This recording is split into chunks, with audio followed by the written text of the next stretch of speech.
RC drivers, Redcat's on fire for 2024. They're giving us some really cool releases. The Ascent Fusion, the Ascent 18, the Vigilante, and now this, a smaller Vigilante looking truck, the Valkyrie 4S MT. It's brushless powered, 4-wheel drive, and this thing looks solid. I've had it apart. They've built this truck up to take some abuse. Coming up in this video, I'll show you what's inside the truck. I'll show you what you need to know to get it running, and then we're gonna hit the dirt for some off-road action.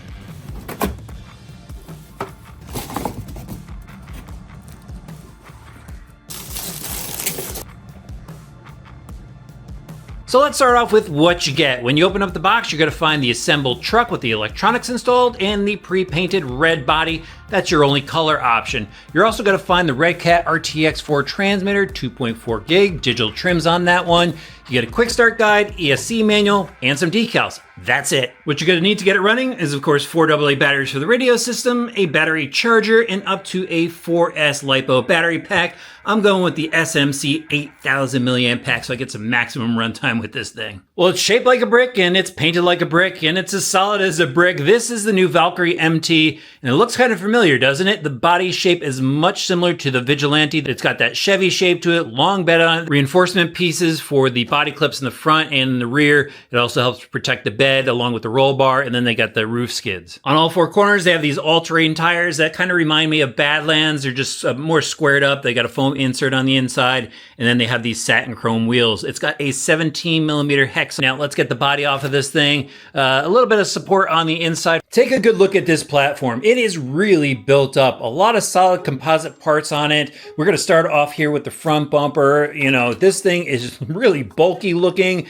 and I like the pivot piece down here at the bottom where the bumper actually keys into, and then it's a support for the front arm pins. I mean, this is a solid piece, and right behind it is an aluminum plate to help capture those inner hinge pins. Up to the shock tower here, this looks like it was inspired by another brand. I'll let you call that out in the comments below, but you know what? That is a solid looking piece as well. I actually had it off the truck. It's really well webbed on the inside, so I think that shock tower is going to hold up, and it integrates right into the body mounts here. The body mounts look solid. They are adjustable if you ever want to swap out the body. So this is looking like a solid front end setup. Going down to the suspension arms, these are solid looking as well. No openings, just everything is sealed off. So it's a nice solid looking arm.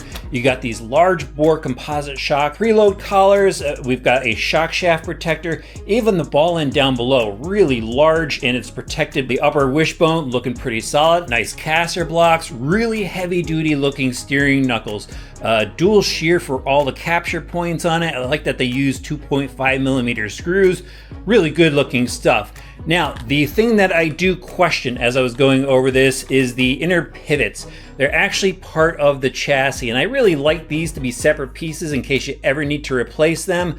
But what I'm seeing here is I think if there's a weak component, it's gonna be the arm, so I don't think you're gonna have to worry about the chassis. That's just one of my concerns I wanted to throw out at you guys. But overall, the front end looks really solid, and the suspension feels really good. I think they actually have a thicker oil in this. They're gonna move back to the rear suspension, kind of similar to the front. You got that massive rear tower. You got the long travel big bore shocks, heavy duty looking suspension arms, heavy duty upper wishbone. They have the inner hinge pin support, the aluminum plate in the back as well. Let's just take a look at that rear bumper. Massive wheelie bar wheels. I mean, look at that. That is just a huge solid piece.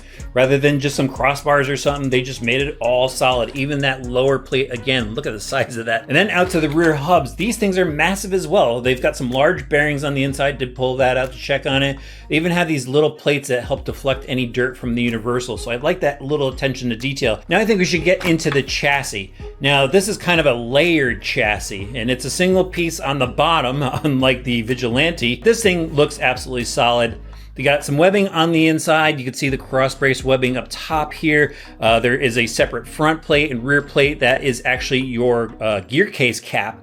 So the screws come in from the bottom pinch down on the upper shock tower, and that's what makes up your chassis. And then they've got these dirt shields just to help protect dirt from going on the inside. Then check out this upper stiffener bar. This is not a hollow piece. This is actually a solid rod of aluminum, and then it's even braced here in the center. So good looking stuff. Really quickly down into the battery tunnel there, you can see that it's got an adjustable plate in the rear. We've got Velcro straps, and I do wish that these Velcro straps were just a tad bit longer than the steering cranks. I do want to point these out because it's actually not a crank. It's a sliding rack system on this. That was pretty cool. They've got ball bearings to support that rack as it slides side to side, adjustable turnbuckles. There is a servo saver built into the arm that comes off the servo. It is supported in the front, so they got some extra structure there just to help support everything. Looks good. Seems like it's got a decent amount of steering to it. Then let's get into the drivetrain. So they've got a front, center, and rear gear differential. So the front and rear gear differential, all metal gears on the inside,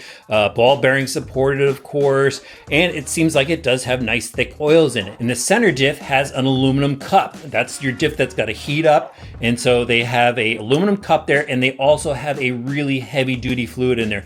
That was actually hard to turn. Then you've got these keyed aluminum drive shafts in the center. The spur and pinion gear are metal as well. And then the motor mount was really interesting, the way it's all keyed in. It's got a sliding mount system. It's got an idler gear. The idler is metal as well. But once everything keys in, it seems really solid. It's like a steel plate and a cast plate for the motor mount. And just the way it all fits together, it seems really solid. I don't think it's going to go anywhere.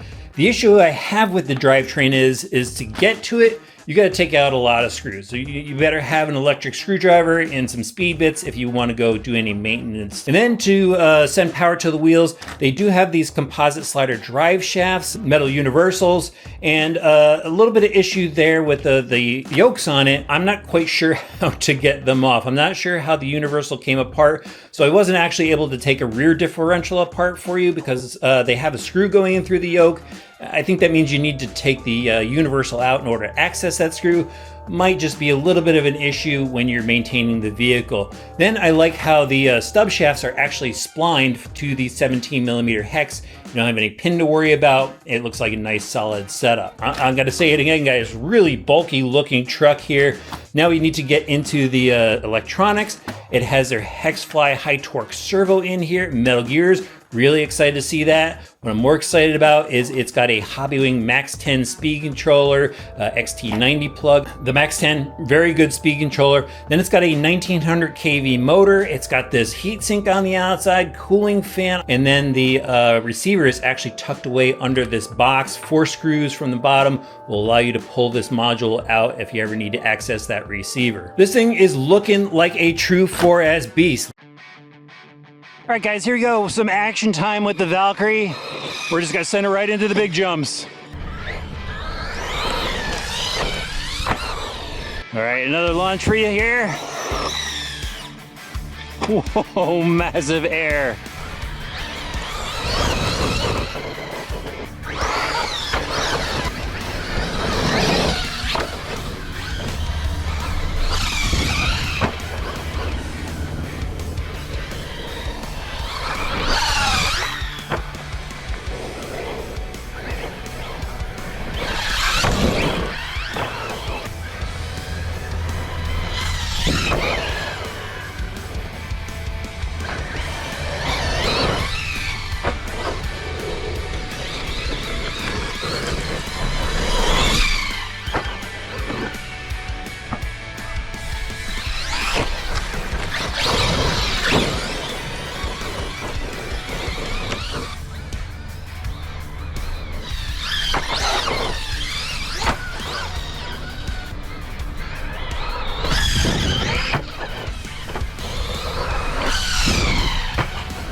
Time to get a top speed on the Valkyrie.